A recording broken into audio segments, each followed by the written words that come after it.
Well, good morning. How are we? Friday morning. It's got a Friday morning feel to it, hasn't it?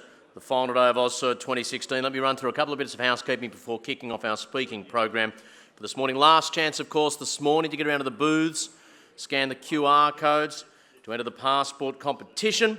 The prizes from the AusCERT and exhibitor passports will be presented at 1:15 on the mini stage in the exhibition area, and you have to be there to win. You need to be present at the draw. The speed debate's how we lock it all up this afternoon. If you haven't been to AusCERT before, it's one of the highlights of AusCERT. 1:45 sharp we'll start to close out the conference, so make sure you're here a few minutes before that.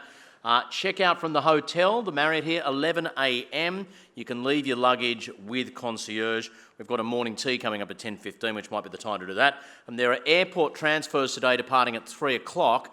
We've pulled the 3:30 bus forward to 3.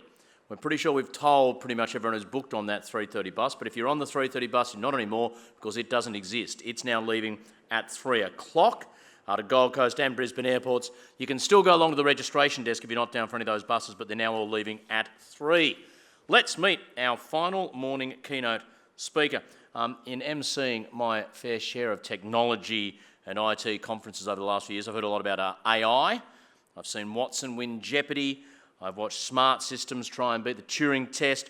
I even checked out the legendary Move 37 that Google's Go playing system deployed in beating the best human player of the ancient Oriental board game. If you haven't checked it out, hop online. You haven't lived until you've seen a group of Go playing geeks choking over their cornflakes about a single move that a computer did in a game. Whew, exciting stuff. Anyway, but I've never heard of AI spoken quite the way our next speaker does in his presentation abstract when he says, as AI both advances and becomes more complex, with a dearth of experts who understand and operate it, we are rapidly approaching an era that will enable IT people and their screw-ups to ruin lives on an unprecedented scale. Here to examine AI as an amplifier of human failings, from Cosive, Kayne Naughton. Thank you. Crazy. Cheers, thank you. Good morning, everyone. I like the banners. When I use AI to become the world emperor, I think you'll see a lot more of these. So, might get a little bit serious this morning, but hopefully not too serious for you all. If you're hungover, I apologise, but there won't be any loud noises, so that should be okay. So, just about the topic, The Sorcerer's Apprentice. It's a story written by Johann Wolfgang von Goethe. He wrote it in 1797. Those of you who've seen Disney's Fantasia will be familiar with, the walking brooms. But there's a little bit more to it than that. It was written and heavily influenced at the time by the Industrial Revolution. This is around the time that the Luddites were around, what we used to refer now to people who were like all chicken little about technology. But at the time, they were independent weavers who were being replaced by by factories full of automated machines. We don't hear a lot about it nowadays, but the swing riots also occurred in northern England with the mechanical threshing machines that were displacing a lot of people working on farms.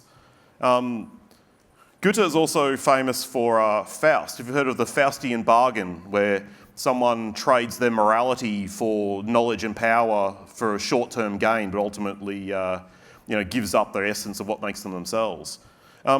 He's also interesting. He would fit in very well in our current media culture. He was effectively mixed up and mashed up into all sorts of musical works. I think he's the guy who invented the director's cut. Like, George Lucas has nothing on this guy. He re-released some of his plays like 7 times because he didn't like what he'd done a couple of years before.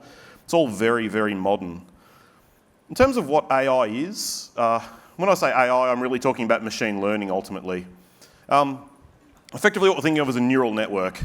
It's something approximately like this. Ironically, we call it a neural network, named after the neurons in our brain. We don't actually know how those work yet, so a little bit of hubris in itself. But the concept being, we've got the neurons, the synapses, joining them all together. We have the inputs, we have hidden layers, which is just a bunch of things all interconnected. and then we'll have like a final layer, and then effectively what the output is. If you want to know about artificial intelligence and neural networks, that web address there is awesome. I learned all this stuff from first principles with a lot of maths, and it's really, really hard. This guy does it a lot more easily, more practically. I could have saved a lot of relearning how to do, dot products of matrices and stuff had I seen this earlier. No maths today, by the way, so you're welcome.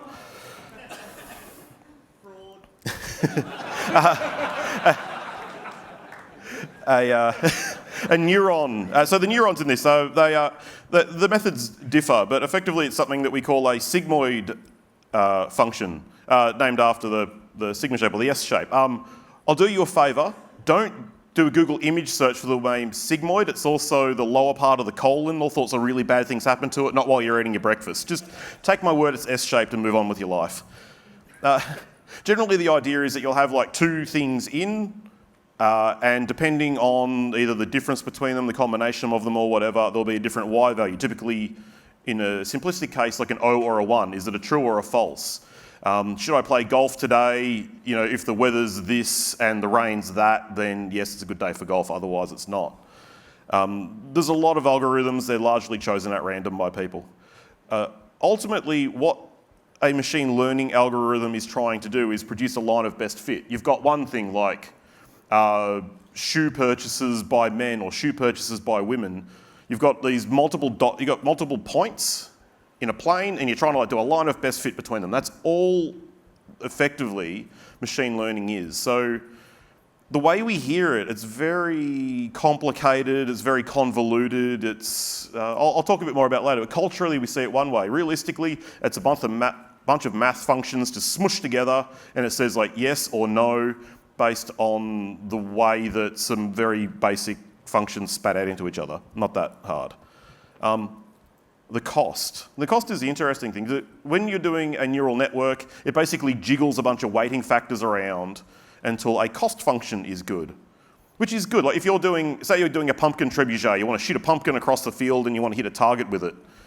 The cost is how far away from your target are you. It's pretty easy. And we're talking any sort of Euclidean thing, it's fine, or lawn bowls for that matter. But when you're talking like customer engagement or detecting cancer or trying to do these really hard things, determining a cost function is very difficult. And I think that's going to be the biggest challenge for us going forward is when we do machine learning or eventually get to AI, like what is the goal? What is the target? How do we define what we really want out of things? We as humans have a very intrinsic understanding of the problem we're facing, but we generally can't explain it very well.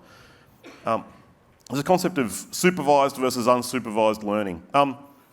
Supervised is when you have pre-classified things, and that's a large focus of my talk today. You have to tell the AI, this is an apple, this is an orange, and then it can learn how to differentiate between the two.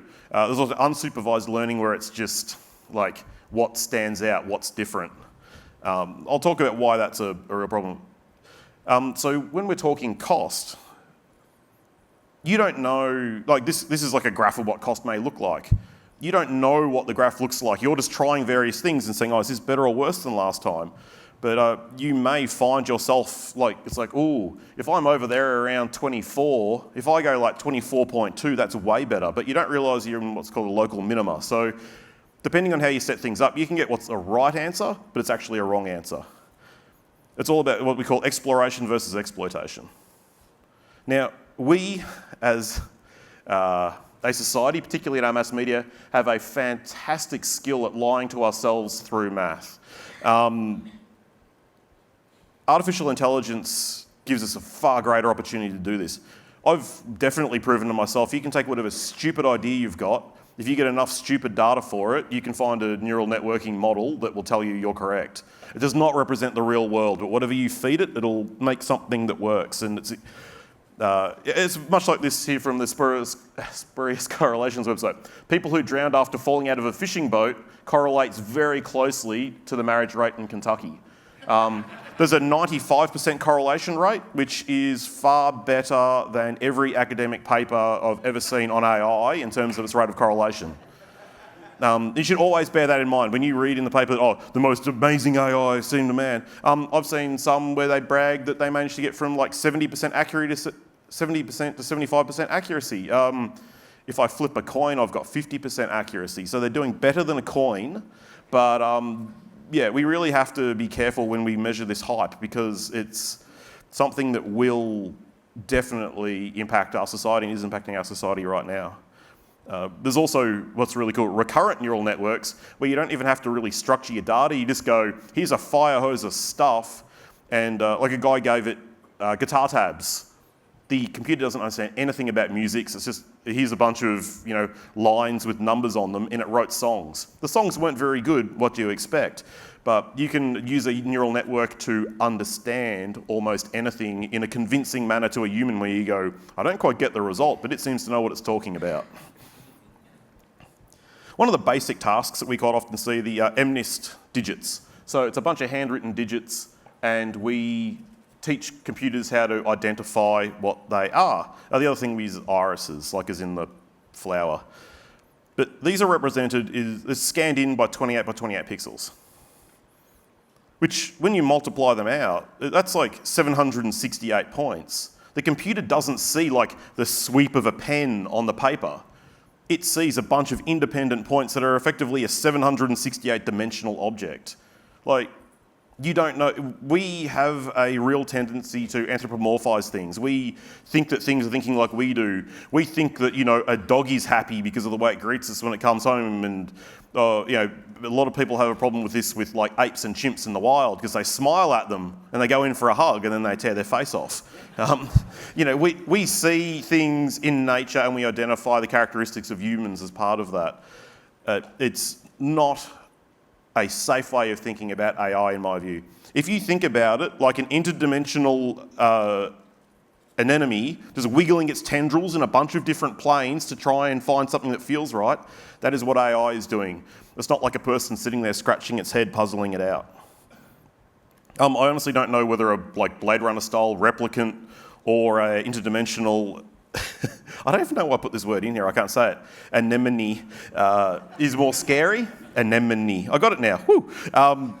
But yeah, we really don't understand the problems we're solving when we give it to AI, so how do we assess whether it's doing a good job? Anyway, we're getting towards the end of the what AI is. When we have a lot of dimensions,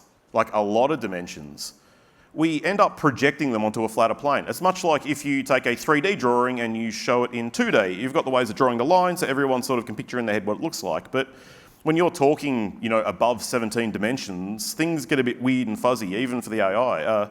This is a really interesting artwork called Self-Imposed Misery, where it's a bunch of garbage in a line, and when the light is shone from the right direction, it looks like a silhouette of a person.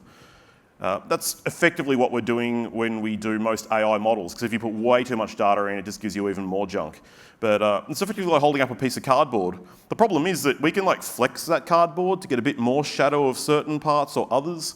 So we also have a way of our own biases can be projected into the way that the AI understands the world. Now, this is quite an interesting and I guess a more visual example of some AI. This is an algorithm called neuroevolution of augmented topologies, or we wanted to find a way of calling something neat and needed something for it to stand for. A YouTuber called Seth Bling did it. He's a Mario speedrunner. He's not a machine learning expert, but he managed to implement this. And this is a neural network, which you can see at the top, playing Super Mario World 1. Did a decent job. And that's pretty cool. It understands Mario. It's really good at World 1, Level 1. As you'll see in a moment, it's really not very good at Level 2. You'll also see, you can see the buttons it's pressing. It just mashes down like a mad bastard, hoping at some point that it will do something useful. You'll notice at no time in the video did it actually go down a pipe. Oh, there he goes, he crashed. At no time did he go down a pipe. Just one of the good events that he saw involved him hitting the down button. So he's like, down button's good, I'm just going to go with down button. You also notice he never uses the hold down B to run fast, just because he never held down things in the right combination to understand it. I keep calling it a he, it's not a he, it's a computer, but we have a tendency in our mind to attribute human behaviour when we're looking at these things. This one's interesting because it basically structures a neural network randomly to work out what comes out best. And this is very relevant. Adam mentioned the AlphaGo. That's based on DeepMind. DeepMind was a small company in the UK, or a relatively small company that Google bought. And they basically blew everyone's socks off by taking a bunch of Atari 2600 emulators. They lowered the resolution down really low, so it's just like a few blocks, and fed it to a back-propagating neural network, and it learnt how to play the games with no input from a human. It didn't even really know how to do a score. So it is like better, it's superhuman at Breakout, it's pretty good at Space Invaders, it's horrible at Pac-Man, because it doesn't know that you can eat the power pill and then chase the ghosts. That just never happened in its setup. So it looks like a really, really good player, but it never really got that understanding. But this is what they use to show people. It's like, it's basically putting down a baby in front of something, and it works out how to use it. Except for it's not a baby, it's an anemone. There's no human thought process going on.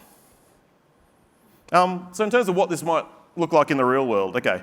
So say, you know, we're cashed up next year, we've got a lot of money. We want to give away a car at our booth because, you know, that'll be a fantastic idea, but we don't want to waste that car on you peasants. We only want high rollers who are going to buy our stuff. So what we could do is, you know, we've got the badge scanners. So we get the titles and training data for people. You know, we're going to run a raffle. Some people, we know who they are. So we can get some cameras, we can set them up, we can use OpenCV, which is commonly available.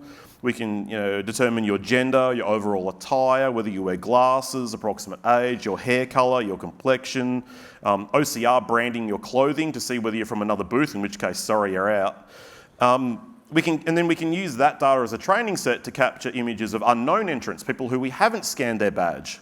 And then we can basically skew the results, so CISOs from large banks manage to win cars and nobody else does. This is a slightly convoluted example of something you'll see a lot in the real world, actually.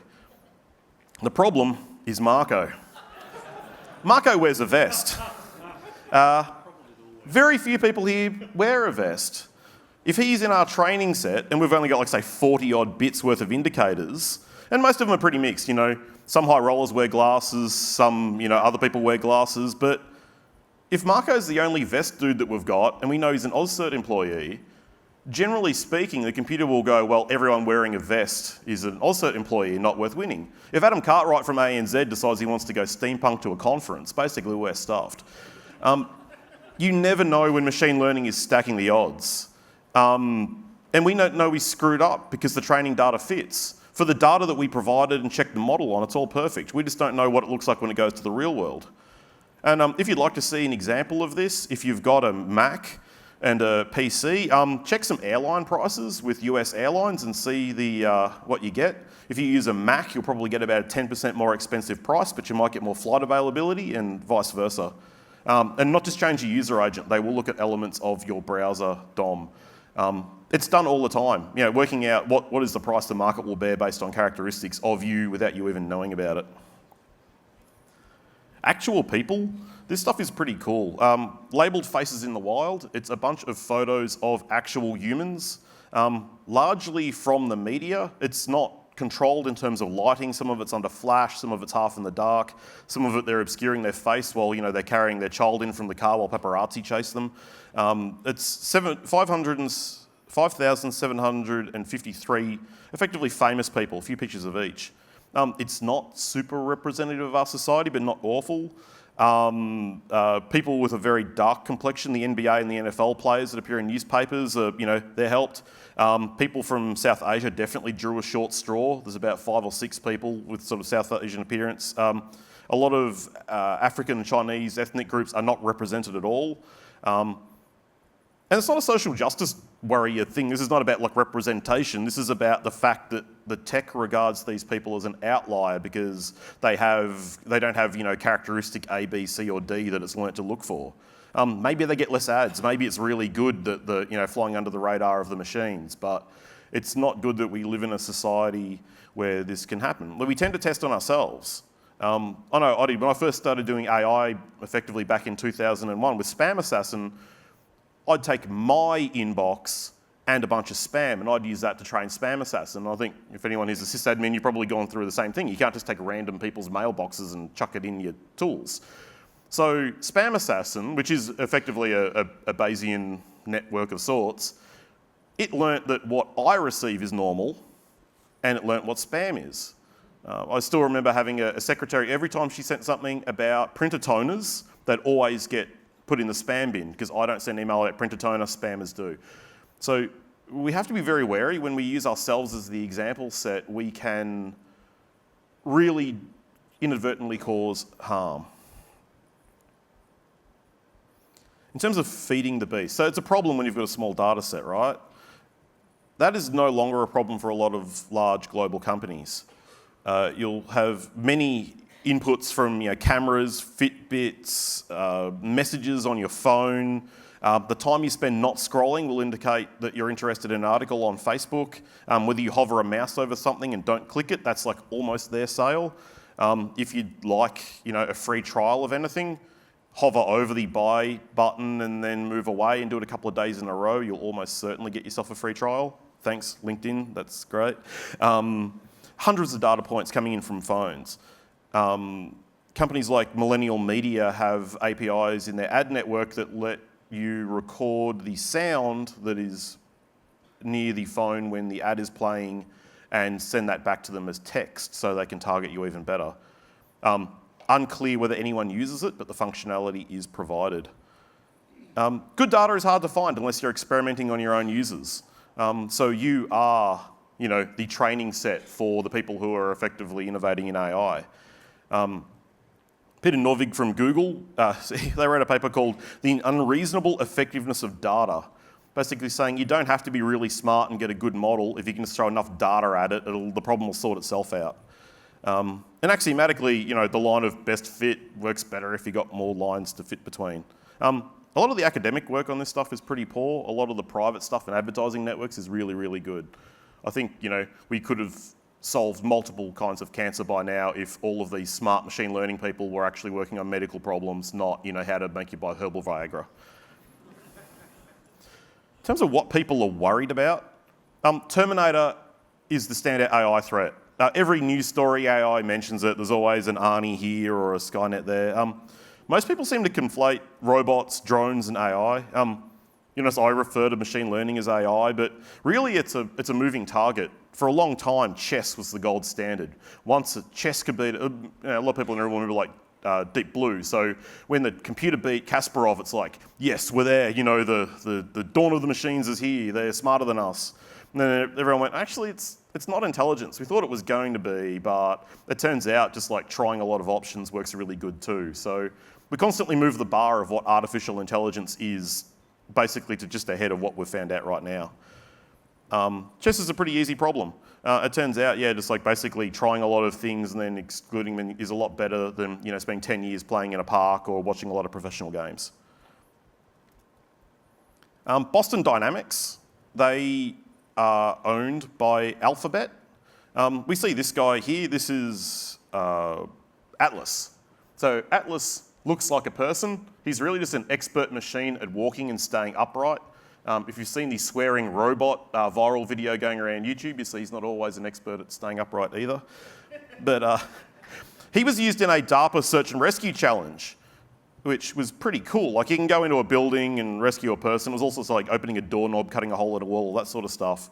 They did really well, and to put it bluntly, people lost their shit.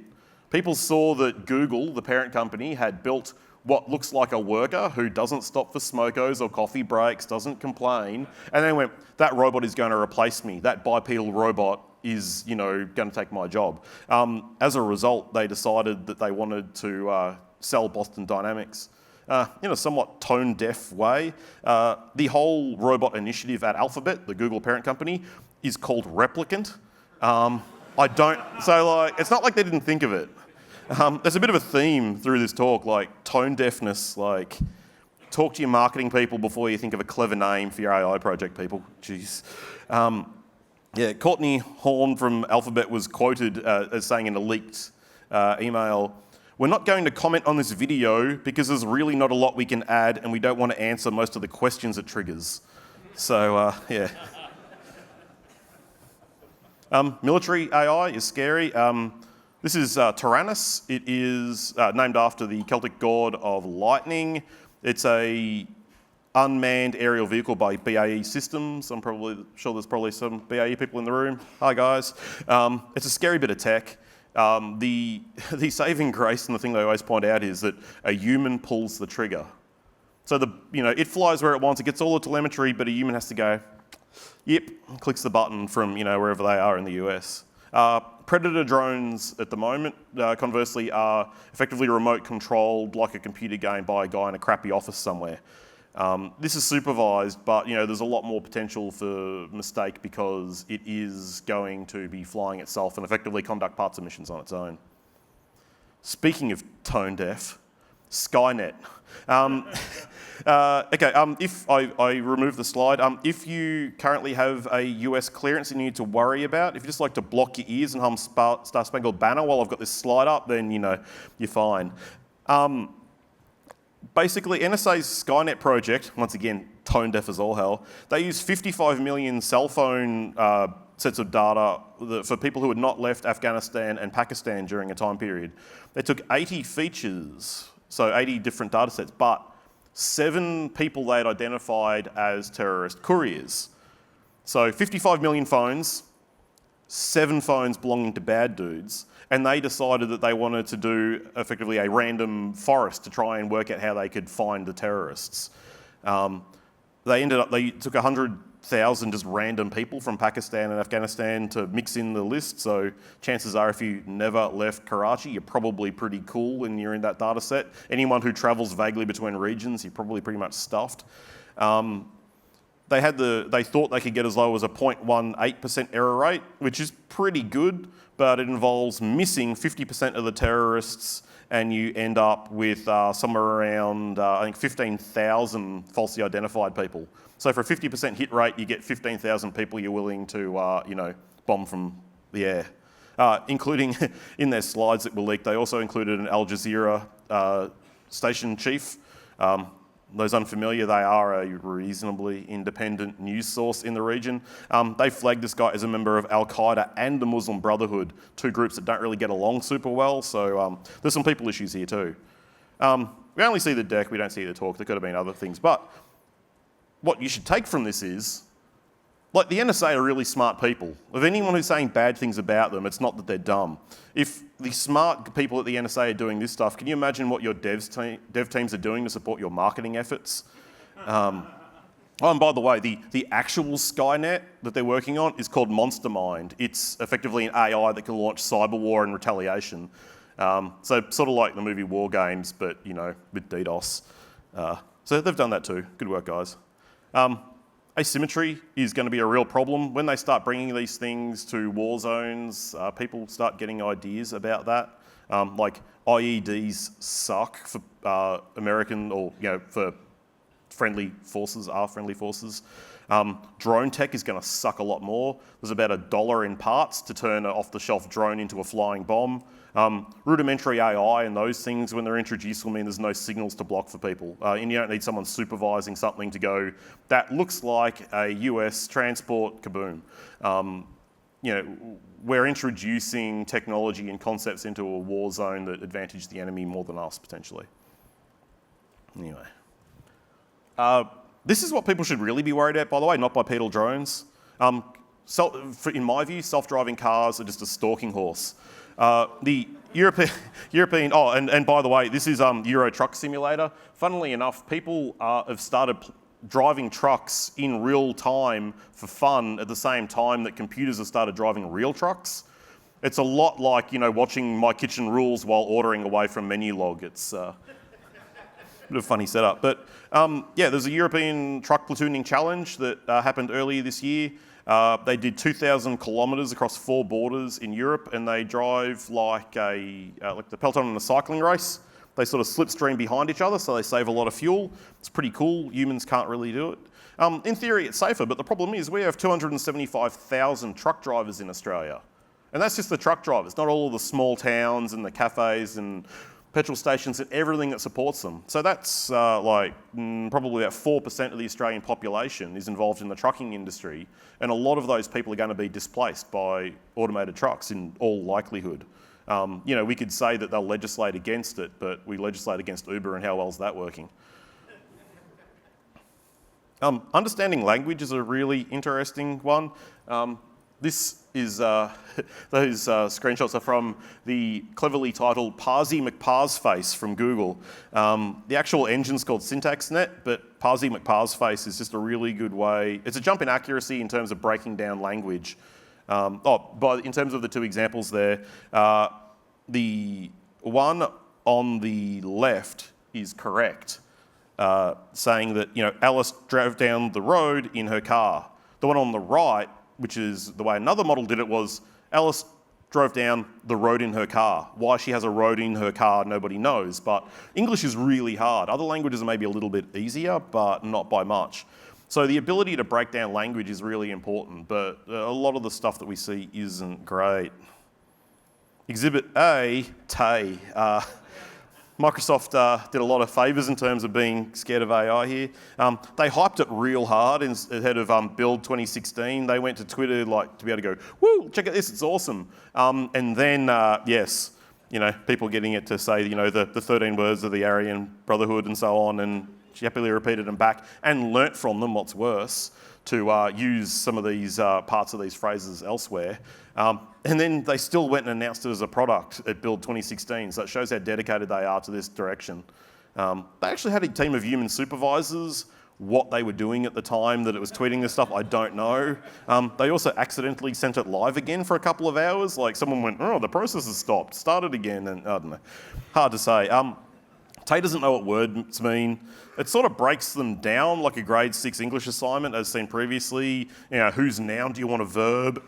And then it goes and sort of finds related terms and parrots it back. It doesn't understand anything. A lot of basically, these are some of the least offensive things that people got it to say. This one was interesting because this wasn't actually someone saying repeat after me. It's just like, I learned from the best, if you don't let me spell that for you, I learned from you and you're dumb too. That could have been the improv team that they got doing some writing for it, but I'm pretty sure it wasn't. I also tried the summarize tool on Skype, one of IBM's other things. It just basically gave me some dot points about paragraphs. It was no good. Something that they said regarding Tay is, we were probably over-focused on thinking about some of the technical challenges, and a lot of this is a social challenge. We feel terrible that so many people were offended, which is, as long as they learn, that's all right. This is a small test I did of the Watson's dialogue service. I would be dead right now if I was allergic to olives. It didn't even parse a negation, which is a bit of a shame. Oh, and just for the general people in security here, don't put your demos out with cross-site scripting vulnerabilities in them, please. I really should report this to IBM, but they should have really figured it out. So if anyone's currently if anyone's at IBM, report it back. But yeah, cross-site scripting exploits all through all of their demo code. It's not production ready. But anyway, Oz the Great and Powerful. What a lot of the best performing AI that you're seeing coming out of Silicon Valley is just a bunch of minimum wage workers. There's a lot of people hiding behind the curtains whose job it is to answer in a very uniform and robotic fashion. There's already been a few examples where companies have been taken to court because they use their actual humans to produce a very large training set of how to answer basic questions. Like, I think, 80-20 rule. Most of the questions are like, what is the weather like in Seattle? Not complicated stuff. So they got a corpus of all of this from their low-paid employees, and then, they come to work on Monday and their pass doesn't work. Because they've effectively been replaced by the robot that they were hired without knowing about it to train. Same as people love Siri, but there's not a lot going on under the hood here. In terms of e-health is a really interesting field for machine learning. The British National Health Service gives 1.6 million people's health data from 3 London hospitals to Google's DeepMind people. The patient consent is currently unclear from everything I've read. Watson is trying to find cancer, which is pretty damn cool, but they are currently buying up. You'll notice they're buying less tech companies, or less infosec companies at the moment, because we're no longer the new hotness. They're buying a lot of health analytics companies. They currently have the records of 300 million US citizens in terms of their health treatment and medications and outcomes. And that's really good. That can save lives, but there's also, speaking of the Faustian bargain, we're giving inadvertently, our governments are giving all of our private health information to private corporations to use to train their AIs. And I certainly couldn't find any material that made it clear who owned the result. Do we go and buy it back from them? Do we rock up to, Dr. Watson and pay us $75 for him to diagnose us? It's really not clear how that's going to happen. And, if all of our corporate history has been any example, chances are, we'll give them all the information and then we'll pay for it back again. Cybersecurity, that's why you're all here. If you do generic machine learning across all of your security data, you're doomed. Like the NSA in their phone study, it's the false positive paradox. If your error rate is higher than your actual incidence rate in your data, you can't win. Anyone who tells you you can is just, if you believe what's on a flyer by someone who says with no training they can find all of your bad stuff and not get rid of good stuff, hit me up, I'll take you to dinner and you can invest in one of my new companies, it'll be great. Even Six Sigma, like we all hear about Six Sigma, it's like that's 3.5 defects per million records. If you're talking like a firewall with AI in it, dropping 3.5% of your connections is pretty bad. Well, sorry, 3.5 connections a day could be pretty bad, or 3.5 hosts, whatever, networks, depending on what you're filtering on. This is something that worried the crap out of me. Our machines should be nothing more than tools for extending the power of the human beings who use them, from Thomas Watson Jr. He was the second president of IBM. His father, Thomas Watson Sr., can be seen just to Hitler's left here. I'm informed that Godwin's law does not apply here because this guy was actually helping the Nazis. I'm not making a metaphor or a simile here. He was given the Merit Cross of the German Eagle with Star, which was an award that was invented for him. He returned it in 1940 after the bombing of Paris. It should be noted that pretty much everything about this stuff was written by a journalist by the name of Edwin Black. IBM's attempts to refute his claims are largely either everyone knew that already, shut up, it's not news, or we don't know because all of the records from IBM were destroyed after World War II in that region. It's not great. But it's ultimately besides the point. Like when the gypsies were rounded up, the cards that they used to basically work out whether they'd been processed were pronounced, I'm going to say this wrong, they were stamped Hollerith F-Fast, German for registered by Hollerith, the German IBM licensee. There's certainly, who really knows what happened, but things like Kristallnacht, to have so much coordination to be able to get all of the undesirables and round them up in a very short period of time, if you're doing it by paper records and filing cabinets, it's not going to happen. IBM had delivered some of the very first punch card machines for doing national censuses in the early 1930s to Germany. That's part of, I guess, why he's meeting here with Hitler. And we don't really know how those records were used, but like us solving cool big data problems, you don't really want to be the guy, you don't want your grandkids looking at a picture of you, shaking hands with, Hitler 2.0, whoever that's going to be. It's a technology that allows us to do some allows people to do some really, really scary shit. And almost on an unprecedented scale, especially with how much of our lives are digital now. And, we're all optimistic. It's, humans, I think, have a natural hubris around technology. We invented this technology, we can do anything. But, when we look at at Faust and the Sorcerer's Apprentice, are we ready for this? Are we prepared to give up what we're giving up in order to get this technology in some ways? Conversely, we could be looking at a far better future. Like AI can guide crop planting and things like that. It allows you to do independent validating of votes to try and stop dirty elections because you can sort of model what things look like and fix it. There's all sorts of amazing things you can do. I anticipate VR is going to have a very heavy role in this for people who are tactile learners. At the moment, if you can't really absorb information from a blackboard at school, or when it's said to you, you end up having to go and being a tradie or something with your hands because the other professions are sort of cut out from you. Whereas I think once we've got the ability to use this technology, we've got 3D, people can sort of hold the data in their hands. I think it's going to open up a lot of careers to people who are otherwise sort of relegated to working in factories or things like that.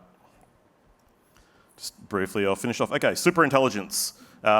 This stuff's pretty scary.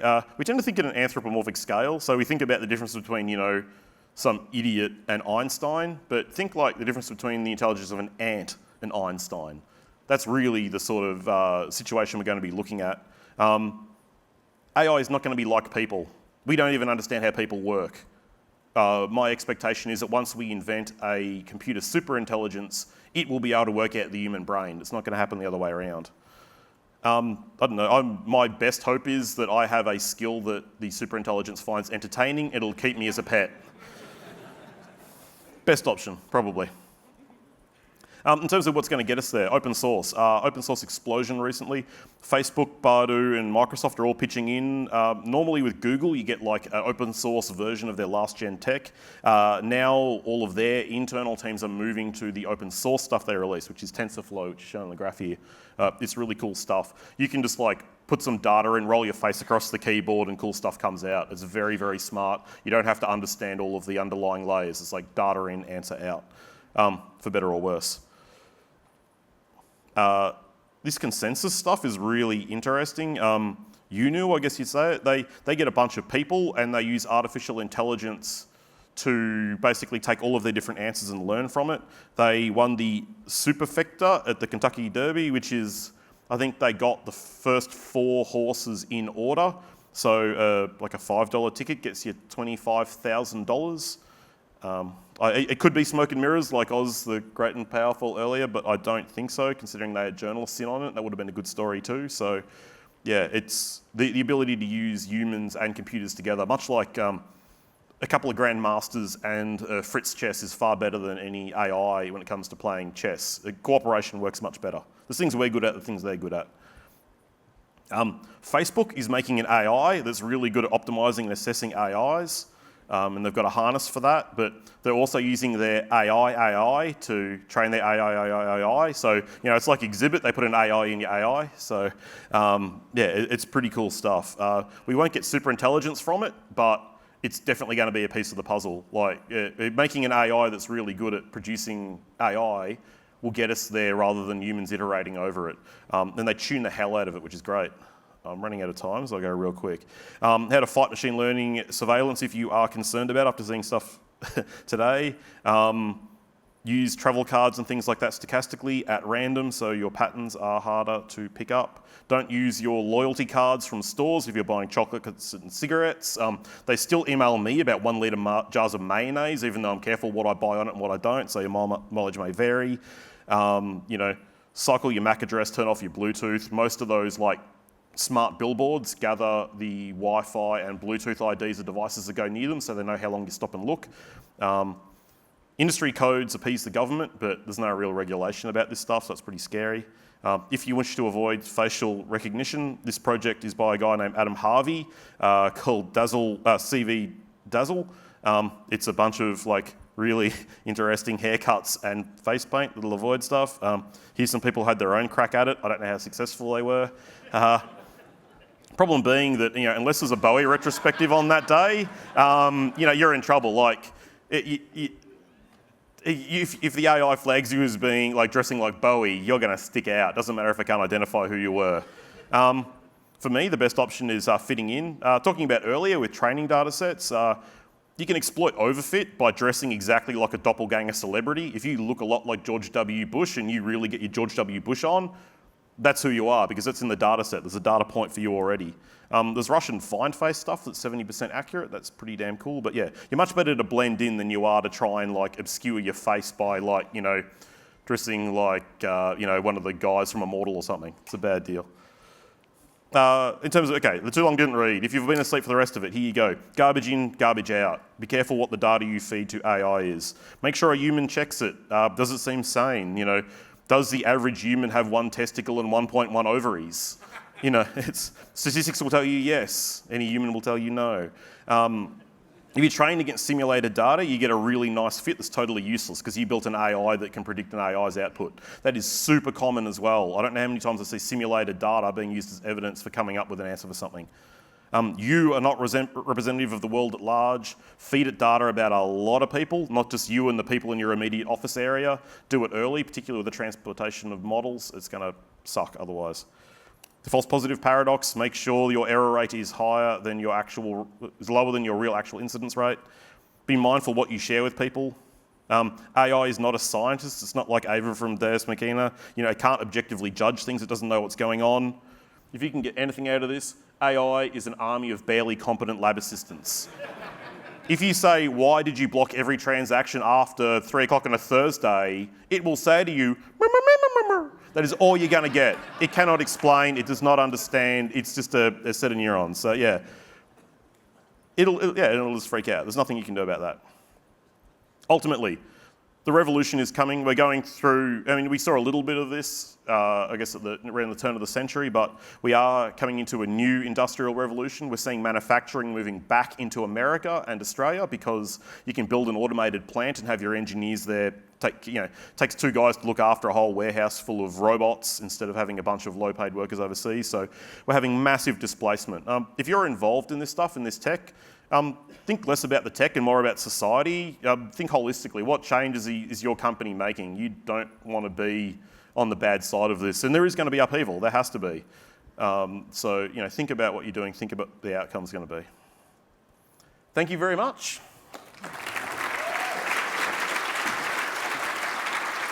Great stuff. I want to thank you, World Emperor.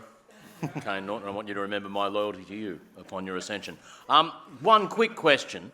The Google AI thing, and there was that move in Game 3, move 37, where the machine makes this move and the guys watching go, oh, it's stuffed up there. That must be a mistake. They surely should have gone down there. And an hour later they realise, wow, that was a move in this game that wasn't just a great example of what humans normally do. From what I understand, they're claiming just on a tactical level that humans have never reached, right? Are they gilding the lily a little bit there? And is it just a one-off thing that doesn't represent that much? Or is it a breakthrough in a way of thinking about a game that humans have been played for thousands of years? I believe it's an error that it made. And it was interesting because after seeing it really flustered the opponent. I think game 4, he did something weird. And then AlphaGo dropped its bundle. Like when he stopped playing like a professional, the same way they play against chess computers, if you do something abnormal that's outside of its sort of pre-calculated trees, it freaks out too. So, humans can play at that game and making a weird choice. Fantastic stuff. Give him a round of applause. That was just wonderful. There you go, mate. Take that with you, Kayne. Is that yours? Will you take that with you? Great.